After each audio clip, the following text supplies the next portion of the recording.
Die Hack.Jozi Challenge word beskryf as 'n bootcamp vir aspirant entrepreneurs en lewer jaarliks innoverende idees op. Professor Dwolatzky van Joburg Centre for Engineering sluit nou by my aan om ons meer oor hierdie uitdaging te vertel. Professor, welcome. Thank you. It's so nice to hear that Joburg is doing something for tech. We constantly have people on the show talking about Cape Town and tech. What exactly is the city doing? And then we'll get into the competition. We are doing a lot in Joburg, and it's building around the digital technology space. And you're perfectly right, Cape Town's doing a lot. But I think Joburg is the heart of our digital tech scene in South Africa. And maybe Africa, and we are producing, or we are putting together, a digital innovation hub, which is a joint initiative by Wits University in Braamfontein, with a whole bunch of partners, including the city of Johannesburg. Let's talk about the actual competition. Yes. Competition. You call it a boot camp for startups. Yeah. What exactly does it entail? Well, the big focus is mentorship. So we put out a call in January for people to solve city challenges using digital technology. We got 414 applications. Sure. We screened them all. We landed up with 100 people with 53 ideas. Yeah.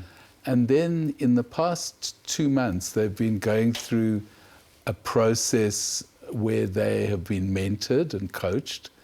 And we cut the 100 down to 20, and last weekend we cut the 20 down to 10. Sure. So we now have reached our final 10.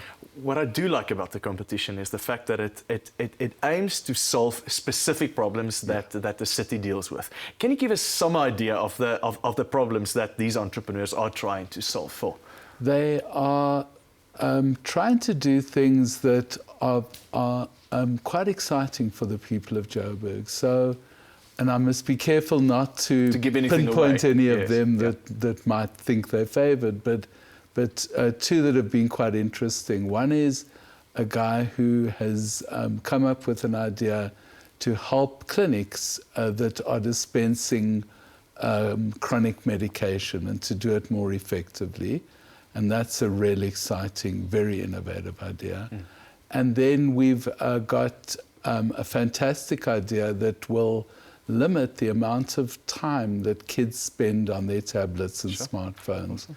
And because our schools are handing out tablets to kids, it will just help monitor what people are doing on there. A big thing for startups is funding. Is it the aim of the competition to provide these young guys with funding? Yeah, in many ways. There's a prize for the top 3, or there are prizes for the top 3. The first prize is R1 million, and it's R1 million to put into their business. And that's insane. That's a huge amount of money for a startup. And it'll really give that winning team an amazing opportunity to carry the idea forward. And then there's smaller prizes. But we are working with the venture capital community, with a whole lot of other people. And anyone that's made it into even the top 20 might find that money will become available for what they're doing. It's perhaps a difficult question, but how does the winning entrepreneur normally look like? So you've now had 2 competitions, and I'm sure you can say this is kind of the traits of a winning entrepreneur. What does that guy look like? I think that, to me, winning entrepreneurs are people who aren't embarrassed or ashamed of failing. I think that the slogan we try to put across is fail fast and fail often. Sure. So to leap in, to have a leap of faith, to believe in what you're doing and not give up. And I think the people we're seeing are looking like that. They're people who are interested and prepared to try. Yeah. One thing is, it's one thing to give the guy funding, but coupled with that is good mentorship. Yeah. Why is that so important to you? Well, I think people, especially people starting a tech business, need to draw on expertise and experience. So the first prize, I said, is R1 million, but it's a mentor and R1 million. And the mentor will help that winning team work out how best to spend their prize money, how best to do it. And mentorship and coaching can help fast track a lot of the things that businesses might do wrong, and to try and get it right. What's the next step in the competition? Or if I had to say to you, this is your dream, it's only been 2 years, you're in that learning phase of the competition, but if I had to take you 5 years from now, how would the competition look different? Well, we need many more opportunities for entrepreneurs to thrive, and that's why we're creating this hub in Braamfontein.